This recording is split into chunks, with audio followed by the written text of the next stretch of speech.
Assalamualaikum warahmatullahi wabarakatuh. Permisa, apa kabar Anda semuanya? Semoga sehat-sehat selalu. Amin. Kembali hadir di sela-sela aktivitas Anda bersama saya yang akan memberikan informasi terbaru dan teraktual. Sebelum kita memulai, ada baiknya dukung terus channel ini dengan mengklik tombol subscribe dan tanda lonceng agar Anda tidak ketinggalan video berikutnya. Saya ucapkan ribuan terima kasih yang telah mendukung channel ini. Semoga menjadi amal jariah buat Anda semuanya. Amin. Inilah kisah seorang pelaut masuk Islam karena menemukan fakta ilmiah dalam Al-Quran. Semua orang tahu bahwa Al-Quran diturunkan sebagai mukjizat penutup dari semua bentuk mukjizat sebelumnya yang menjadi bukti kebenaran para nabi dan rasul. Al-Quran diturunkan oleh Allah Subhanahu wa Ta'ala yang berfungsi sebagai petunjuk bagi umat manusia dan sebagai pemberi peringatan kepada orang yang ingkar kepada Allah.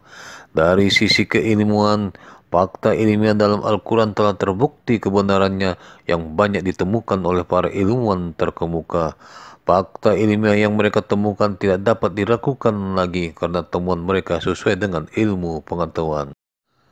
Dari ayat di atas, sama persis apa yang dialami seorang pelaut non-muslim ketika dia mengalami badai di tengah laut. Kisahnya masuk Islam berawal dari pertemuannya dengan seorang muslim ketika itu mereka berada di tengah-tengah laut. Seorang muslim memberinya terjemahan Al-Quran untuk dibacanya. Pelaut itu sama sekali buta tentang sejarah Islam. Dia menganggap sebuah buku tua yang datang 15 abad yang lalu dari gurun pasir hanya berisikan cerita tentang gurun. Namun setelah dia membaca semua isi Al-Quran dan dia menemukan fakta ilmiah dalam Al-Quran bahwa itu tidak menyerupai apa yang dia pikirkan, justru Al-Quran tanpa disadarinya, tanpa dia rasakan, Al-Quran telah mengubah pandangannya. Selama ini dia berasumsi bahwa Al-Quran adalah buku tua yang berasal dari gurun pasir. Setelah dia selesai membaca Al-Quran, membawanya kembali Al-Quran dan bertanya kepada seorang muslim, Muhammad ini apakah dia seorang pelaut? Tidak.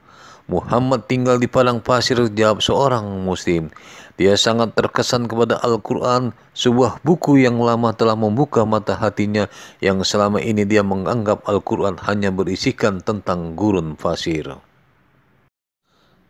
Dia pun juga kagum dengan Nabi Muhammad, seorang yang tidak mampu membaca dan menulis. Sifat umi yang dimiliki Nabi Muhammad ini juga dikuatkan dalam surat Al-Ankabut ayat 48 yang artinya, dan kamu tidak pernah membaca sebelumnya Al-Quran sesuatu kitab pun, dan kamu tidak pernah menulis suatu kitab dengan tangan kananmu. Andai kamu pernah membaca dan menulis, benar-benar ragulah orang yang menginginkanmu. Dia juga mengukir fakta ilmiah dalam Al-Quran yang disampaikan dalam surah An-Nur ayat 40. Apa yang dijelaskan dalam Al-Quran sama apa yang pernah dialami ketika dia mengalami badai laut. Atas dasar itulah yang membuatnya masuk Islam. Ini adalah salah satu contoh bagaimana Quran tidak terikat dan waktu tertentu. Tentu saja isi dalam Al-Quran ini bukan karangan manusia. Temuan-temuan sains tentang lautan ternyata telah diungkapkan di Al-Quran sejak 15 abad yang lalu.